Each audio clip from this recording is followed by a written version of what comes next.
Hello. तो हमारे प्यारे प्यारे भाई एंड बहनों, आप सभी लोगों का हमारे ऑफिशियल क्लासेस 1 में बहुत बहुत स्वागत है। तो आइए आज हम लोग रूट यानी जड़ के बारे में पढ़ने जा रहे हैं। ठीक है। तो देखिए रूट क्या होता है। रूट मूलांकुर यानी द्विबीजपत्री के मूलांकुर से विकसित हुआ भाग क्या जड़ कहलाता है। ठीक है। जड़ का हम लोग सबसे पहले कार्य देख लेते हैं कि जड़ का आखिर कार्य क्या होता है। ठीक है। जड़ का कार्य क्या है कि ये मिट्टी से पानी और खनिज लवण को अवशोषित अपने अंदर करता है और फिर उसका क्या संचय करता है, उसको संचित रखता है अपने अंदर। फिर क्या करता है कि ये पादप नियामकों का संश्लेषण करता है। ठीक है। और क्या, अब मिट्टी में अपना जकड़ बना कर रखता है, उसको पकड़े रखता है। ठीक है। ये इसका कार्य हो गया, यानी जड़ का कार्य हो गया। अब जड़ तीन प्रकार के होते हैं। अब देखिए जड़ तीन प्रकार के कौन कौन से होते हैं। देखिए जड़ के तीन प्रकार होते हैं। पहला मूसला जड़। ठीक है। दूसरा झकड़ा जड़। तीसरा अपस्थानिक जड़। अपस्थानिक जड़। अब देखिए ये सब आखिर होते कैसे हैं। देखिए पहला मूसला जड़ किस आधार पे इसको बांटा गया है। ठीक है। यानी कि कोई एक हम ले लेते हैं क्या, एक पादप लेते हैं और उसके जड़ के बारे में हम लोग बात करते हैं। ये हो गया जड़। ठीक है। यानी कि प्राथमिक जड़ जब निकलेगा, ये प्राथमिक जड़ निकला। ठीक है।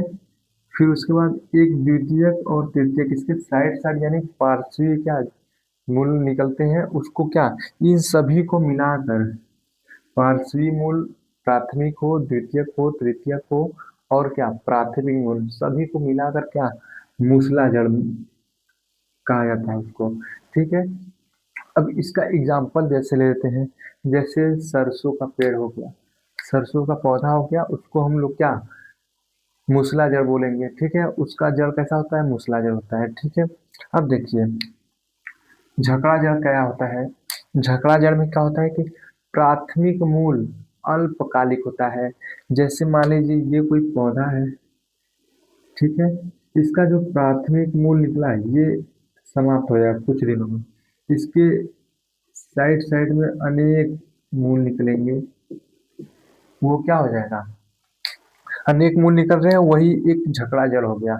इसका एग्जाम्पल है गेहूं ले लीजिए। ठीक है। हम एग्जाम्पल इसका क्या गेहूं दे देते हैं।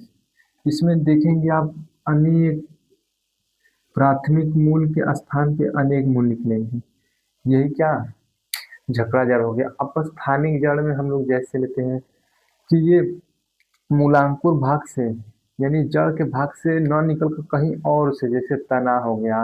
ठीक है। तना से निकलेगा। ठीक है। तो ये क्या कहलाएगा, ये अपस्थानिक मतलब अपने स्थान से विचलित हो गया, इसको हम लोग क्या बोलेंगे अपस्थानिक जड़। यानी अपने जगह से अपने स्थान से हट कर ये जो जड़ निकल रहा है उसको हम लोग अपस्थानिक जड़ बोलेंगे। इसमें हम लोग एग्जाम्पल क्या बोलते हैं, मान लीजिए कोई घास हो गया, इसका घास का एग्जाम्पल बरगद में देखेंगे, इनकी टहनियों से, इनके तना से क्या एक अनेक अनेक जड़ निकलेंगे, नीचे लटके रहते हैं, वो क्या होता है अपस्थानिक जड़ होता है। तो भाई वीडियो अगर अच्छा लगा हो तो लाइक करिए और शेयर कीजिए। Thank you all, bye bye सभी लोगों को।